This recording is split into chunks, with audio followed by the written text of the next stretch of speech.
As we celebrate 75 years, it's fitting that we knock on the door of another San Diego icon, our neighbor right across the street, A.O. Reed. The year was 1914, when the Reed brothers moved from Chicago to San Diego to open a family plumbing store. When you were 14 years old, you swept this yard.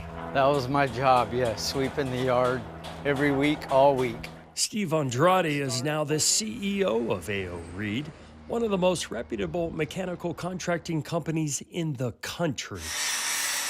A.O. Reed cuts and lays hundreds of miles of plumbing pipe every year. This is just so impressive. All of this pipe will be installed into laboratories, hospitals, and skyscrapers. Among the company's thousands of projects, the Salk Institute, Rady Children's Hospital, and Petco Park. These are literally from the 80s. Steve showed us how his company, for more than a century, has helped build Southern California. You did the penguin encounter at SeaWorld?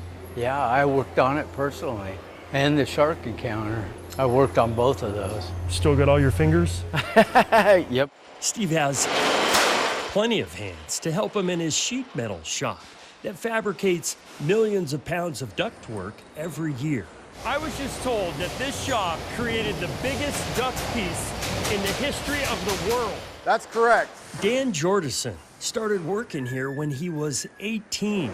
This whole company is kind of family-based. He's now 41 and following in his father's footsteps, who retired from A.O. Reed after a 35-year run. Put food on my table ever since I was growing up. We're working with family.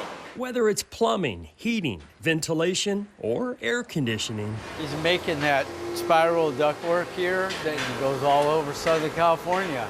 You're looking at a San Diego success story. You swept the floors, yes. You did deliveries, you became a plumber, and now you're the CEO. Yes. Steve Andrade's company is celebrating its 110th anniversary. Do you think you'll ever leave San Diego? No, I've been here my whole life. Steve has watched CBS 8 for decades and was a big Larry Himmel fan. I've watched Channel 8, tens of thousands of times. And we're neighbors. And next door neighbors, 100 feet away on the other side of the street. It's good to know your neighbors, especially quality ones like these. In the Zevely Zone, happy 110th birthday. Thank you very much. Jeff Zevely, CBS 8.